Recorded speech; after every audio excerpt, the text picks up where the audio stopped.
right now on 5 on Your Side at 10. A local filmmaking legend, the East St. Louis native honored at the International Film Festival.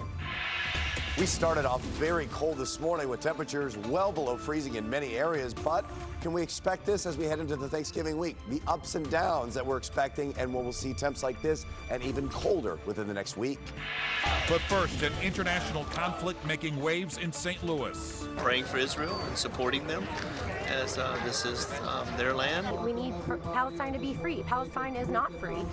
And what's happening right now is a genocide. The rallies that took place in St. Charles and Clayton. Good evening, I'm Mike Bush. There are reports tonight that negotiators are nearing a deal for the release of dozens of hostages held by Hamas. No agreement in place yet. U.S. officials said today we're closer than we've ever been. Hamas abducted close to 240 people, including some Americans, on October 7th. Israel claims that a captive soldier was executed this weekend. The war still rages on in the region, and the United Nations Secretary General is calling for a ceasefire now. Within the span of 24 hours, 2 schools run by the UN were hit by blasts, but the UN could not confirm what caused the incidents and who was responsible. As this unfolds overseas, activists here in Missouri continue to rally both for Israel and Palestine. The latest set of rallies happening today in St. Charles and Clayton. 5 on Your Side's Laura Barczewski brings us the efforts from both sides calling for peace. On Sunday, hundreds marched in St. Charles in solidarity with Israel as the war with Hamas continues. Well, I'm a Christian, and I believe that we should be standing with Israel in all aspects and praying for Israel and supporting them as this is their land and this is God's land, and the same God that I serve. Their main mission, to call for hostages to be released. According to NBC reports, 236 people are still being held hostage in Gaza. I'm here to support Israel, to support the truth, and to bring them home. We want the hostages back, safe and sound, and to bring peace, please God. In Clayton, hundreds more gathered in Shaw Park to support Palestine. Our imprisonment, the unjust occupation of our land. Protesters are calling on elected officials in the U.S. to use funds to help those under attack on the Gaza Strip. We are here as we are entering the 6th week of war to protest Israel's bombardment of the Gaza Strip, the genocide that they are currently imposing upon the Palestinian people within the Gaza Strip and within the occupied West Bank. And they say they'll continue their efforts here as long as it takes. It blows my mind that this is even allowed to happen. So we are not resting until Gaza and the West Bank are free. They're demanding a ceasefire as the death toll in the war surpasses 13,000 people. We will not stop until we get a ceasefire, and we are going to get a ceasefire. Reporting in St. Louis County, Laura Barczewski, 5 on Your Side. According to the World Health Organization, Al-Shifa, which was once Gaza's main hospital, is no longer functioning as a medical facility and is now a death zone. Israel says Hamas has been using tunnels underneath the hospital. Former First Lady and humanitarian Rosalynn Carter passed away today. She entered hospice care on Friday shortly after being diagnosed with dementia. The Carter Center says she died peacefully with her family by her side. The former First Lady was her husband Jimmy Carter's partner, friend, and advisor, both in and out of the White House.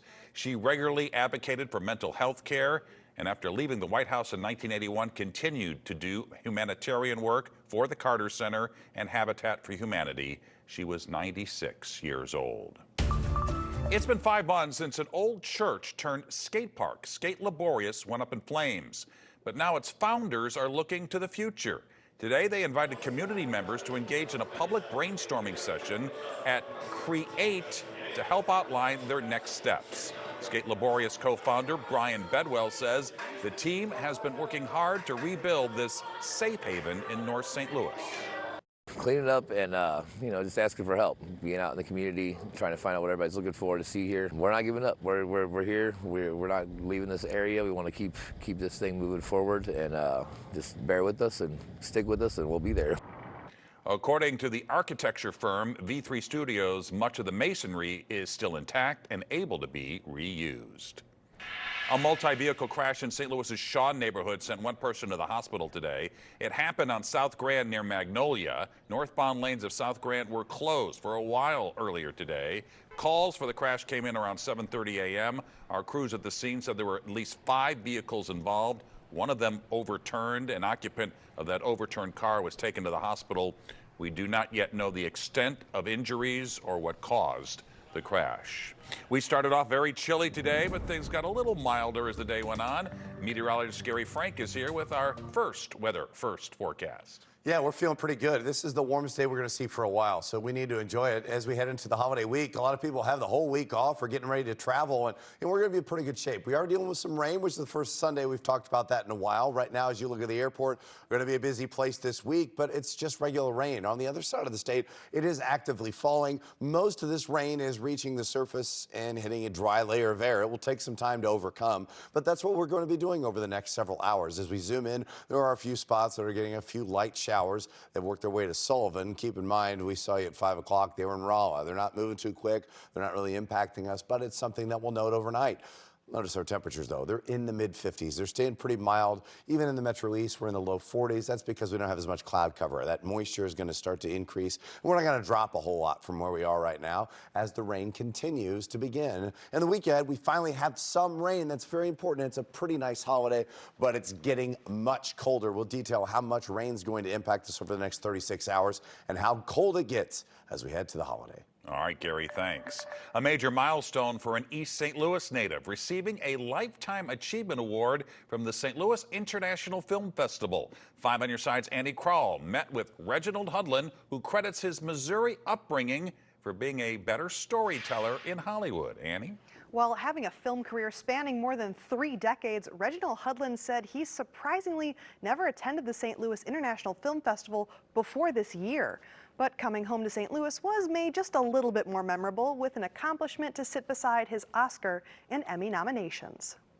When you get a Lifetime Achievement Award, it feels like that's an acknowledgement of body of work. Like, you know what? You keep doing things that are not embarrassing, they don't suck, and in fact, we like them. It's quite the body of work for Reginald Hudlin, the East St. Louis native. Whether that's one of his first hits, House Party, in 1990, or his latest to-be-released film, Candy Cane Lane, on Amazon with comedic icon Eddie Murphy. Not to mention the football drama Safety on Disney+, and another classic, Boomerang, starring Murphy again, and Halle Berry. He has reached across and done documentaries. He's actually done a series with Oprah about African-American males and their role that they play as both fathers and filmmakers and actors. That has been incredible. He's directed awards shows, and he's also done animated works, not only on the big screen, but through comic books. And so that the way that he's reaching the youth and getting them sort of engaged in entertainment first by, paper book and then on the screen, it's incredible. Hudlin says being from the Midwest helped him get his name in lights. Being around hardworking people was crucial. His advice for aspiring St. Louis filmmakers? You can film your own movie and cut it together. You have all this stuff in your pocket. We didn't have that when I was a kid. We didn't have pockets when we were kids. So, you've got all this stuff right in your pocket. Reggie's next movie, Candy Cane Lane, comes out on December 1st, streaming on Amazon Prime. I've already seen a sneak peek of the film starring comedians Eddie Murphy and Angela Johnson. It's a feel-good holiday film that actually plays on the competitive nature similar to what Reggie had with his older brother that got him interested in movies in the first place. Mike? A magical connection between a boy and a horse. Every time we're at the farm, he just perks up and stuff, and he loves it. The remarkable journey of Cody's wish. Finally, it's a Sunday, and we're talking about rain on the way to help alleviate our drought. When this mess of rain arrives and how long into the holiday week it's going to impact us. Making a Difference is sponsored by Midwest Bank Center. There wasn't a dry eye at Stiefel Theater last night when the Dorman family took the stage at the annual Musial Awards. Their son, Cody Dorman, passed away 2 weeks ago. I met him when I traveled to Kentucky last month, and tonight, in our Making a Difference report, we pay tribute to his memory and carry forward the inspiration that Cody and those around him provided. At Gainsborough Farm, the boundless bluegrass unfurls like a quilt of tranquility. But amidst the rolling hills of Kentucky horse country, a story emerges as special as the landscape itself. Good boy. Danny Mulvihill is the farm's guardian. The job of a farm manager is to steer the ship to make sure everything gets done the way we want it done. Good girl. And that hopefully helps to raise the type of horses that we want to raise. Each of the 100 mares and 42 foals here embody the promise of greatness, mirroring the image of a remarkable young man who arrived one day as a visitor through Make-A-Wish. You ready to lay down? Let's see. Sister, take his shoes off for me. Cody Dorman's journey was an arduous climb up a mountain that no one should have to scale. There you go. Born with a condition known as Wolff-Hirschhorn syndrome, doctors delivered a grim prognosis. Cody wouldn't see his second birthday. But his parents recognized something the doctors didn't: a tenacious spirit. At 5 weeks old, he already had an open heart surgery, so he was already a fighter. Open heart surgery is just one of more than 40 procedures he needed before he turned 17. Oh, can I get a hug? But his difficult path took an unexpected turn. It started when he was invited to the hallowed grounds of Keeneland Racetrack in Lexington, not far from his home, on a day dedicated to making wishes come true. Make-A-Wish Day at Keeneland is a day where the entire horse community comes together to help grant wishes for local kids. Pretty neat, ain't it? And on the morning of race day, the kids are given an exclusive invitation to explore the world of these magnificent horses. Think he'll come down and talk to you? Cody had the chance to visit Gainsborough Farm. Look who come see you. So, with a mixture of kindness and nerves, Danny Mulvihill was determined to be a gracious host, bringing out a couple of foals as Cody made his arrival. This foal is seeing a wheelchair for the first time. These are babies, so everything they see, you don't know how they're going to react. But when Danny brought out one particular young horse, it was, in a word, magic. So we led the foal up. Once he stopped and had a few seconds there to figure out what was everything, he kept pulling forward until his head was right there in Cody's lap. And they just hung out and spent some time there together. He wasn't scared of Cody. So it was magical when it happened. I think you probably could have heard a pin drop. The moment made such an impression that when the horse turned 2, Godolphin Racing, which owns Gainsborough Farm, named him Cody's Wish. He changed my life forever. I feel different about things now. I'm happier. And he's a really big horse, because I think that God made this happen. And I thank him for that. In horse racing, the Breeders' Cup is an event where history is written. So Cody wanted to be there when Cody's Wish was entered in the Breeders' Cup Dirt Mile at Keeneland. Just the thoughts of going to the Breeders' Cup was exciting, but to have a horse in it named after your son was just unreal. They're off in the dirt mile. Cody's Wish broke near the back of the pack. Out of the gate, the crowd's collective heartbeat raced faster than Cody's Wish. He got off to a slow start. Cody's Wish is second last. Cyberknife is getting going, and here comes Cody's Wish. Cody's Wish in the blue colors, blazing by horses on the far outside. They were in a dead heat when they went in front of us, so I knew it was going to be close. And they're into the stretch. It's Cody's Wish and Cyberknife. They're coming down to the finish. Here's the wire. Oh, the wish has come true. That one's for you, Cody. All of a sudden, you've got people crying around you and laughing and screaming. coming up and hugging you and stuff. It still gives me cold chills. From the moment of that first meeting, Cody wasn't just granted time with Cody's Wish, he was enveloped by heartwarming kindness. I appreciate all of them so much.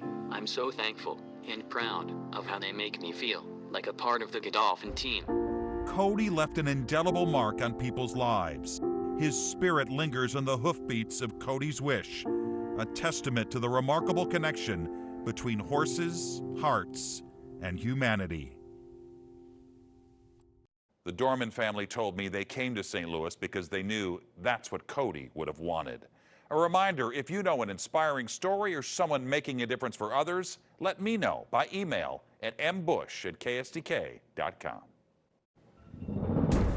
Another emotional night of musial awards, and Thanksgiving is set for this week. Meteorologist Gary Frank joins us now with the weather first forecast. Gary. Yeah, first Sunday in a while, we've been talking about any sort of rain. We're usually talking about how dry and warm it is, and that's been kind of the way November has been. But of course, we get toward Thanksgiving, it's getting a little bit more active, and we have that rain right now. And you can see that here for the most part here. Specifically here, look at this area from Wichita, and that's where the center of this low that's going to sit here for the most part the next few days. And you really see that where it's starting to spin some of those yellows and reds for the first time in a while. Actually, some heavy, decent rain. That's going to be the case here as we look ahead to the next few hours. But it's going to take a while, and it's this spin here south of Wichita. That's what we'll look at. Right now, just a few light showers, but most of them aren't reaching the surface. What they're doing is going to generally saturate the lower levels of the atmosphere. It's so dry outside. That's why it's been cold the last couple of days. But that rain will eventually start to saturate the atmosphere, and then it will reach the surface. So we'll see that overnight. Right now, as we look at the airport, it's quiet. Well, it's not quiet because it's going to be very busy over the next few days. But otherwise, it is quiet now. 51 degrees here so far right now. And, you know, temperatures aren't going to drop all that much. We have an east-southeast breeze at 7 miles an hour. This number is going to start to come up into the 30s and 40s by the time we check in with Anthony. And that's where some of that rain will really settle in. We got to 61 today, but we've only had 1/100th of an inch of rain so far this month. That's the third driest start to November that we've ever had. And we've been keeping these records since 1874 in the St. Louis area. So I think that we're finally going to change that trend tomorrow, but it's going to take a while. You'll notice how not much rain showing up till about 6 or 7 in the morning, and that's because we're still fighting that dry air locally. But rain will begin, and we'll drop down to around 45 degrees. Now by tomorrow, by 6, 7, 8 o'clock, that's when we'll see more of that rain. We'll see breaks in the afternoon and then more of that heavy rain. Like I mentioned, we'll see periods of heavy rain, breaks here and there as this continues to spin and probably give us our heaviest rain tomorrow evening and tomorrow night. That's when we'll probably get at least 1/4 of an inch collectively before most of this starts to spin out of the way on Tuesday. But it's at least the best opportunity we've had. So from 7 a.m. tomorrow through 7 a.m. Tuesday, I will expect at least 1/2 inch for some, up to 3/4 of an inch for others. For Wednesday, though, we're going to clear out just in time. We have temps in the mid-50s here throughout the region. Any connection, whether or not it's Minneapolis through Delta and Atlanta, some of the major hubs in Denver and heading out west, I don't think it's too much of an issue even as we head throughout the next few days. And for us locally, I think we actually see a little bit of a warmer spike. Temps in the mid-50s here Thursday and then cooler on Friday, and that's what we're going to see a steady diet of here over the next few days. Temperatures in the low 50s tomorrow with showers off and on. Heading to the holiday, it's slightly warmer briefly, a little bit more breezy, and then we're back down here in the 40s. Then you'll see temps in the mid-40s here Saturday and Sunday. Then it's cooler in the morning, and that's where we get a steady diet of November weather, where we're back in the mid-20s here in the morning, and then eventually the mid-40s by each afternoon. We're on the move and offering up some advice for people flying to see family and friends this Thanksgiving. You know, getting to the airport on time is a given. Get there early. And one way to do it is to make parking plans before you get to the airport. You may not know this, but you can actually find out how full each parking lot at Lambert is before you get there. Roger Lotz with Lambert has the deets. Check flystl.com, see what the availability is at any garage or lot, so you can make a decision of, okay, we're going to go to T1 garage, or maybe it's a little bit too full for us to feel comfortable, we're going to go to lot B. You can make that decision on the fly, but you can look at real-time data that's there that tells you what's the volume in those garages or in those lots. This is a resource that can truly save you lots of headaches. If you're searching for a place to park and then having to catch a shuttle to get you and your bags to the terminal, it's going to take time. And it's always a good rule to get to the terminal at least 2 hours before your flight. And during the holiday rush, you may need even more time. If you use the number 314-890-1333, we have a staff that staffs the information booth from 7 a.m. to 11 p.m. They're willing to talk to you, tell you what you may need to know, what you want to know. And remember, if you don't want to worry about parking at the airport, the Metro Link is available at both Terminal 1 and 2. Paul Cook, 5 on your side. It's their first Thanksgiving here in America. What the International Institute of St. Louis is doing to make immigrants and refugees feel a little more welcome. Tonight, refugees and immigrants from all over the world living in St. Louis gathered together at the International Institute for their first Thanksgiving here in America. They served the traditional American fare, turkey, cranberry sauce, and apple pie, but volunteers and guests were able to bring their own side dishes to add a taste of their home countries to the meal. Organizers there say there were people there tonight from nearly every continent, including Africa, Asia, and South America. They're all represented here tonight. And so it's really we, the St. Louis community, embracing our new neighbors and giving them a taste of what is truly American. They had a chance to relax. The dinner lasted from 4 to 7 p.m.